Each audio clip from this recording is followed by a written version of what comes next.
Hello friends, तो आज हम बात करने वाले हैं मॉन्स्टर द एड गिन स्टोरी के बारे में। ये वेब सीरीज बेस्ड है एड गिन नाम के एक सीरियल किलर के बायोग्राफी पे। इससे पहले भी बहुत सारी डॉक्यूमेंट्रीज, फिल्म्स और सीरीज एड गिन की स्टोरी पे बन चुकी है, जैसे कि Psycho, the Texas Chainsaw Massacre, Ed Gein the Butcher of Plainfield और भी बहुत सारे। मॉन्स्टर सीरीज के भी 2 सीजन पहले आ चुके हैं। पहला सीजन बेस्ड था जेफरी डैमर पे और दूसरा लाइल एंड एरिक पे। इस वीडियो में हम कवर करने वाले हैं मॉन्स्टर द एड गिन स्टोरी के एपिसोड 1 और 2 की स्टोरी को। तो चलिए वीडियो में आगे बढ़ते हैं, पर उससे पहले आप सबसे रिक्वेस्ट है कि अगर आपने चैनल को सब्सक्राइब नहीं किया है तो प्लीज़ चैनल को सब्सक्राइब कर दीजिए। तो एपिसोड 1 की शुरुआत होती है एड गिन से, जो कि अपने रोज के कामों में बिजी रहता है, जैसे कि अस्तबल में गाय का दूध दूहना, उन्हें खाना खिलाना। फिर वो वहाँ से अपने घर की ओर जाने लगता है, लेकिन उससे पहले वो एक लड़की के घर पे जाता है और छुपकर उस लड़की को कपड़े बदलते हुए दिखता है। फिर वो अपने घर पहुंचता है और लड़कियों वाले कपड़े पहन के गंदी हरकतें करता है। तभी उसकी माँ उसे देख लेती है और उसे डांटती है और साथ में समझाती भी है। वो एड को उस लड़की से दूर रहने के लिए बोलती है और साथ ही कभी शादी नहीं करने और बच्चा पैदा ना करने के लिए बोलती है। अब हम देखते हैं कि एड एक रेस्टोरेंट में है। वो वहाँ लड़कियों से बात करने की कोशिश कर रहा है, पर वो उससे मुंह फेर लेती है। फिर वहाँ वही लड़की उससे मिलने आती है जिसे वो छुप के कपड़े बदलते हुए देख रहा था। उसका नाम एडलाइन रहता है। वो उसे नाजी कैंप के फ़ोटोज़ दिखाती है जिसमें नाजियों ने यहूदियों को मारा था। फिर वो उसे एक कॉमिक बुक देती है, द बीच ऑफ बुचेनवाल्ड, जो कि एल्से नाम की एक औरत के बारे में रहती है। वो औरत फेमस थी सेकेंड वर्ल्ड वार के दौरान यहूदियों को बेरहमी से मारकर उनका स्किन निकालने के लिए और उन स्किन से सजावट की चीज़ें बनाने के लिए। एड उन फोटोज़ और कॉमिक बुक को देखकर खुश हो जाता है। अब हम देखते हैं कि एड लकड़ी काट रहा होता है, तभी वहाँ उसका भाई आ जाता है और बोलता है कि उसे एक लड़की से प्यार है और वो उससे शादी करने वाला है और वो उसे और माँ को छोड़कर जाने वाला है, और साथ ही एड को भी माँ से दूर चले जाने के लिए बोलता है। एड उसे रुकने के लिए बोलता है, पर उसका भाई नहीं मानता है, तो एड उसे पीछे से अटैक करके उसे मार देता है। फिर वो अपने घर चला जाता है और अपनी माँ के साथ खाना खाता है। वो अपनी माँ से अपने भाई के बारे में पूछता है कि क्या उसने अपने भाई से बात की है, तो उसकी माँ ना में आंसर देती है। फिर वो बताती है कि उसके पिता एक नशेड़ी थे जिसने उसे एक शैतान जैसा और दूसरा कमज़ोर सा बच्चा दिया। अब अगले दिन वो वापस से अपने काम करके अस्तबल में जाता है, तो उसे वहाँ अपने भाई की लाश दिखती है। वो लाश देखकर दुखी हो जाता है और पछताने लगता है। फिर वो उसकी लाश को बाहर ले जाता है और लकड़ी में आग लगा देता है। अब वो दौड़कर अपनी माँ के पास जाता है और आग के बारे में बताता है। उसकी माँ पुलिस को बुलाती है। फिर एड पुलिस के साथ मिलकर अपने भाई को ढूंढता है। वो प्रिटेंड करता है कि उसका इसमें कोई हाथ नहीं है और पूछताछ में पुलिस को अपनी मनगढ़ंत स्टोरी बता देता है। अब वो अपने घर आता है और अपनी माँ से बोलता है कि जो हुआ अच्छा हुआ, क्योंकि उसकी नज़र में उसका भाई अच्छा बेटा नहीं था। उसकी माँ रो रही होती है और बेटे के दुख के कारण उसे स्ट्रोक आ जाता है। एड उन्हें डॉक्टर के पास लेके जाता है। डॉक्टर उसे दवा और उसकी माँ का ख्याल रखने के लिए बोलता है। फिर वो अपनी माँ को लेकर घर आ जाता है और उनकी देखभाल करता है। अब हम इल्से को देखते हैं, वही जो स्किन से सजावट की चीज़ें बनाती थी। वो अपनी बेटी को यहूदी बच्चों के बाल काटने के लिए बोलती है। यहाँ हम देखते हैं कि इल्से और बाकी लोग यहूदियों को इंसान नहीं समझते थे और उन पे जानवरों की तरह जुल्म करते थे। अब इधर एड की माँ उससे पैसे वसूल करने के लिए किसी के घर चलने को बोलती है। वो दोनों वहाँ जाते हैं। उसकी माँ उन्हें पैसे देने के लिए बोलती है, पर वो मना करता है। फिर वो उन्हें गालियाँ देने लगती है, पर उसी दौरान उसे फिर से स्ट्रोक आता है और वो मर जाती है। एड उनका फ्यूनरल करता है और दुखी होकर अपने घर जाने लगता है। वो घर पहुंचकर खुद को अकेला पाता है और अपनी माँ की चेयर को देखता है।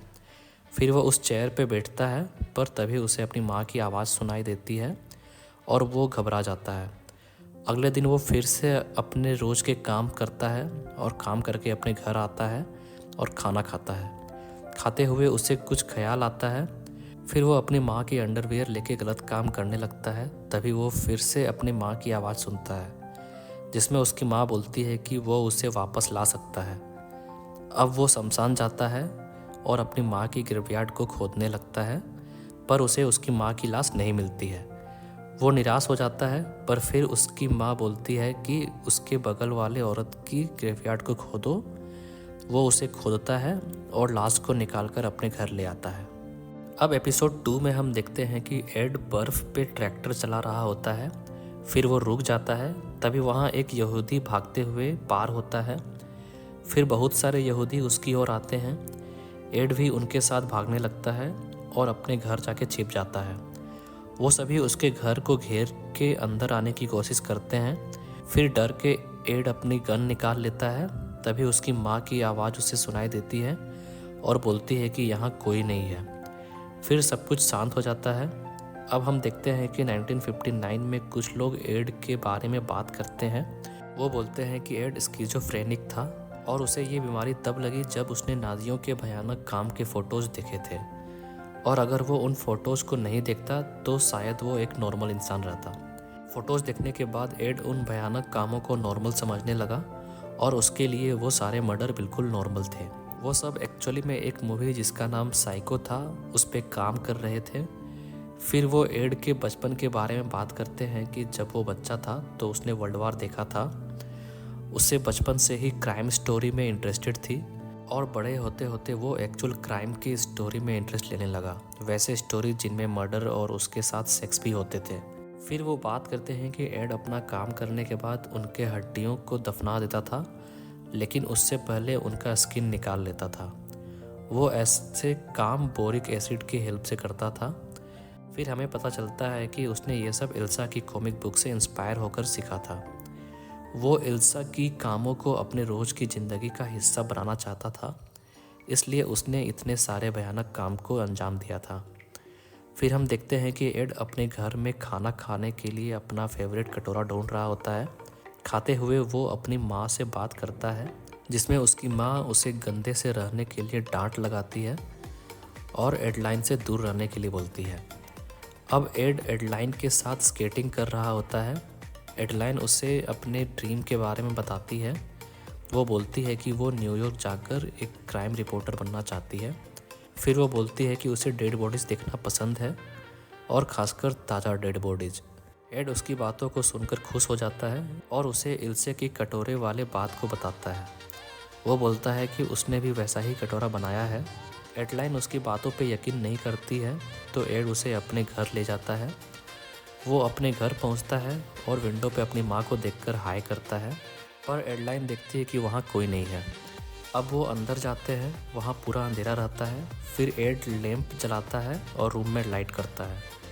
अब एडलाइन उसके रूम को देखती है, वहाँ हर जगह गंदगी फैली रहती है। वो वहाँ सफाई करने लगती है, तो एड उसे रोकता है और बोलता है कि उसे लाइफ में एक औरत की ज़रूरत है। फिर वो एडलाइन को अपनी माँ से मिलाने ले जाता है। वो सीढ़ियों से ऊपर जाते हैं, तब एडलाइन एक चेयर देखती है जिसके ऊपर स्क्रीन लगा होता है। फिर वो उसे अपनी माँ के रूम में लेके जाता है। एडलाइन उसकी माँ को आवाज़ लगाती है, पर वो कोई आंसर नहीं देती है।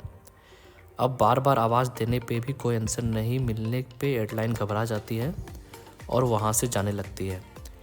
एड उसे रोकने की कोशिश करता है, पर वो नहीं रुकती है।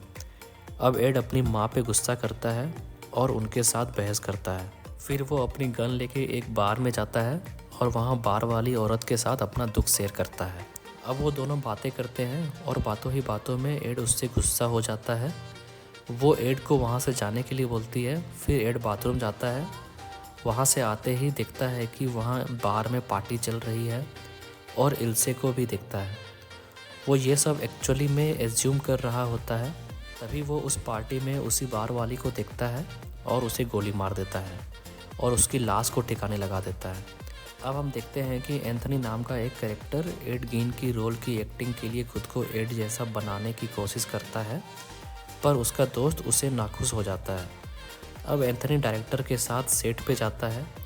डायरेक्टर ने सेट को बिल्कुल एड के घर के जैसे बना के रखा था। फिर एंथनी अंदर जाता है और वहाँ रखे चीज़ों को देखकर नर्वस हो जाता है। फिर डायरेक्टर उसे एक आइस बॉक्स खोलने के लिए बोलता है। उसके अंदर 9 औरतों की प्राइवेट पार्ट्स थी। एंथनी उसे देखकर शॉक हो जाता है। फिर उसे वहाँ एड दिखाई पड़ता है।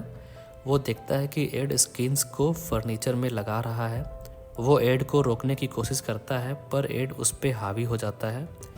एंथनी उसे देखकर डर जाता है और डायरेक्टर को बोलता है कि वो ऐसे फिल्म नहीं बना सकता है, पर डायरेक्टर उससे बोलता है कि वो इसकी चिंता ना करे और उसे एड की बीमारी के बारे में बताता है और बोलता है कि उसे भी कुछ इसी तरह की बीमारी है और इसी कारण उसने उसे एड की रोल के लिए चुना है और फिर एंथनी को इस रोल के लिए कन्विंस कर लेता है। फिर हम देखते हैं कि एंथनी साइकेट्रिस्ट से अपनी बीमारी के बारे में बात करता है। वो उसे इस बीमारी के इलाज के लिए अलग अलग प्रोसीजर के बारे में बताती है। अब हम देखते हैं कि पुलिस बार वाली औरत की मर्डर के बारे में पूछताछ कर रही है। वहाँ उन्हें एक आदमी से एड के बारे में पता चलता है कि उसने लास्ट टाइम एड को बार में जाते हुए देखा था। फिर हम देखते हैं कि एड छुप के एडलिन और उसकी माँ के बीच में हो रही बहस को सुनता है। इसमें एडलाइन बोलती है कि वो बस एक बार ही एड से मिली है, उसके साथ कोई चक्कर नहीं चल रहा है। अब एड रात में फिर से एडलाइन के घर जाता है। वहाँ एडलाइन बाथरूम में नहा रही होती है। तभी एड उसको चाकू से हमला करके उसे मार देता है। ये एक्चुअली में डायरेक्टर अपनी मूवी में दिखा रहा होता है। वहाँ सभी दर्शक ऐसी फिल्म को देखकर शॉक हो जाते हैं। कुछ तो डर के बेहोश हो जाते हैं, कुछ को उल्टियाँ आती है। डायरेक्टर उन लोगों के रिएक्शन को देखकर खुश हो जाता है। तो ये थी Monster the Ed Gein story के फर्स्ट 2 एपिसोड की स्टोरी। अगर आपको मेरी ये वीडियो अच्छी लगी तो वीडियो को लाइक कर दीजिए और ऐसे ही और भी वीडियोस को देखने के लिए चैनल को सब्सक्राइब कर दीजिए। तब तक के लिए धन्यवाद।